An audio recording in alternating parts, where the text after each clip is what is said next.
Olá, meu nome é Noslen Benatti Santos, eu sou advogado e professor e estamos na aula de número 12 a respeito de prescrição penal e estamos falando do termo inicial da prescrição, ou seja, quando começa a contar o prazo da prescrição, ok? Bom, vamos lá. Falamos do artigo 111 dos incisos 1º e 2º, estamos agora no inciso 3º do artigo 111, que diz que nos crimes permanentes do dia em que cessou a permanência. Então, a prescrição, antes de transitar a julgada a sentença final, começa a correr nos crimes permanentes do dia em que cessou a permanência. Nós precisamos entender o que seria um crime permanente. E a melhor forma de entender é dando exemplo. Um exemplo que eu me lembro, é um exemplo clássico, é o artigo 148 do Código Penal, que é do sequestro e cárcere privado, que diz lá no artigo 148, privar alguém de sua liberdade mediante sequestro ou cárcere privado. Então, o núcleo do tipo penal, o núcleo do que está escrito na lei, é privar alguém da liberdade, privar. Quando que vai ter início a prescrição da pretensão punitiva num caso deste tipo de crime de sequestro e cárcere privado? Quando cessar a permanência, quando a pessoa for colocada em liberdade, ok? Então,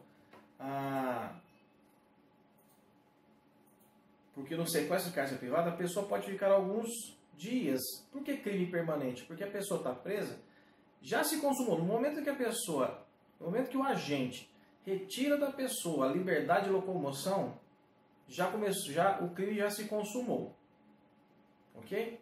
A questão é saber, o crime já está consumado. A questão do processo para a prescrição da pretensão punitiva. Quando vai começar o prazo do início da contagem da prescrição?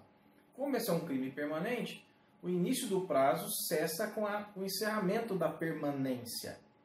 Ok? Pode ser que simplesmente a pessoa não libere. Quando que vai acontecer? Quando a polícia de repente colocar a pessoa em liberdade e o agente for preso. Então, cessou a permanência, cessou por algum motivo. Cessada por algum motivo, ou porque o agente simplesmente colocou a pessoa em liberdade, ou porque a polícia conseguiu libertá-la, começa a contar o prazo da prescrição punitiva. Ok? E inciso 4º do artigo 111, deixa eu voltar para lá, nos de bigamia e nos de falsificação ou alteração de assentamento de registro civil, da data que o fato se tornou conhecido. A questão do crime de bigamia ela é muito interessante. Porque para que se observe o crime de bigamia, é necessário, primeiro, saber se ele houve mesmo o crime. Ele vai depender de um processo cível, da conclusão de um processo cível a esse respeito. Então, eu fiz uma anotação, fiz um apontamento ali, se eu não estiver enganado, eu tirei do livro do Guilherme Souza Nucci, que diz o seguinte: por serem cometidos clandestinamente, são de difícil descoberta os delitos de bigamia, do artigo 235 do Código Penal, e de falsificação, alteração do assentamento de registro civil, dos artigos 240, 242 e 299, parágrafo único do Código Penal. E vem à tona muitos anos depois, o que significa que a regra especial, o dispositivo legal impede o início da contagem do prazo prescricional antes de ser conhecido pela autoridade o fato ilícito. Então, a pessoa que comete o crime de bigamia, muitas vezes ela se casou, permaneceu casada um tempão, e aí, por qualquer motivo, descobre-se que essa pessoa tinha uma outra família, já era casada e não houve o divórcio. Vai ter que ser feito realmente vai haver um processo civil primeiro. Nós até estudamos isso, acho que é numa das aulas. vai haver um processo civil para verificar se houve ou não a bigamia. E aí, havendo a bigamia, começa a contar o prazo. Realmente, nesse caso aqui, de acordo com o processo civil, realmente a pessoa ela é bígama. Então, a partir do conhecimento da bigamia, começa a contar o prazo, tem o termo inicial. Ok?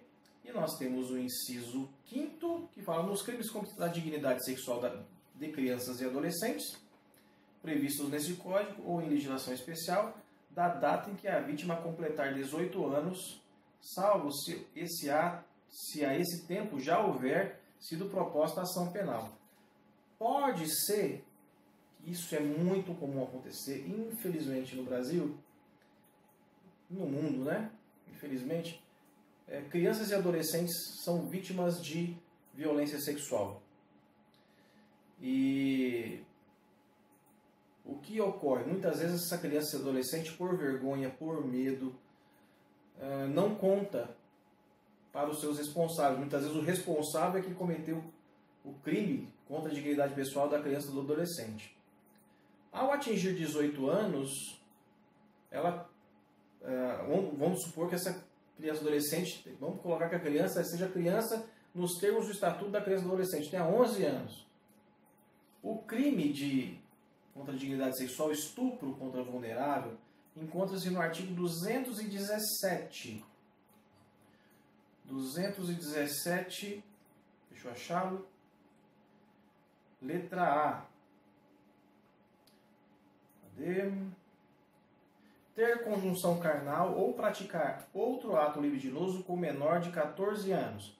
Reclusão de 8 a 15 anos. Veja só, se nós voltarmos lá para o artigo 109, pensar na prescrição.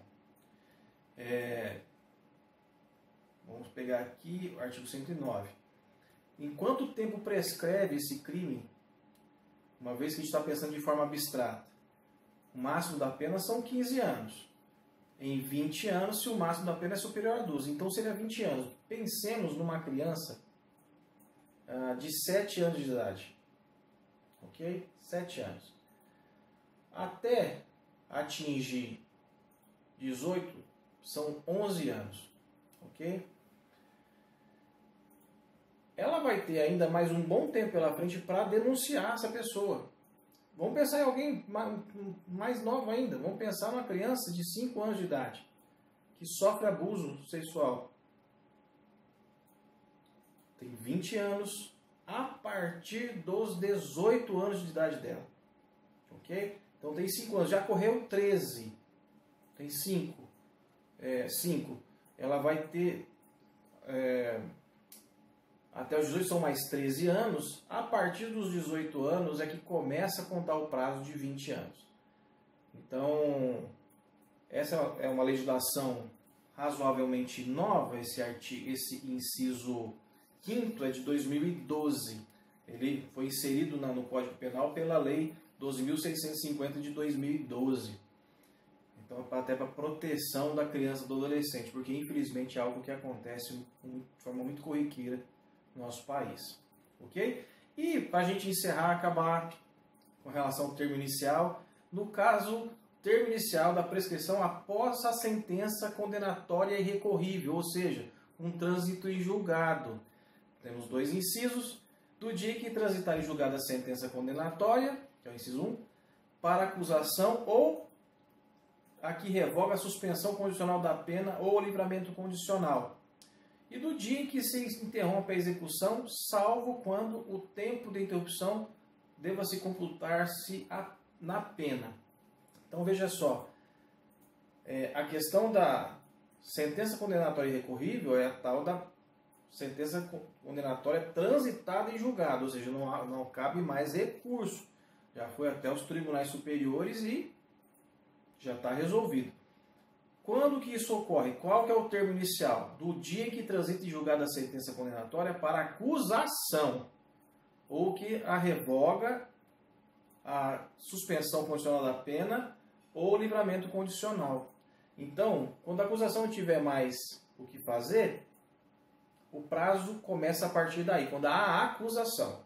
e do dia em que se interrompe a execução, salvo quando o tempo da interrupção deva computar-se na pena. Ok?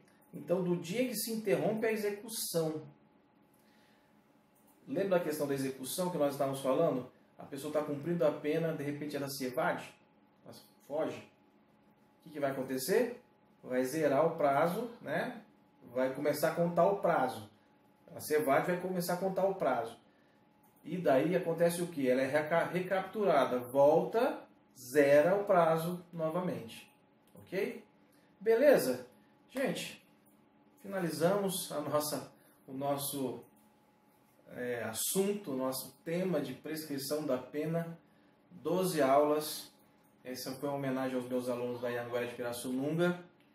Quero agradecer quem assistiu e a compreensão. Os vídeos são caseiros, mas fiz de todo o coração. Abraço a todos, bons estudos.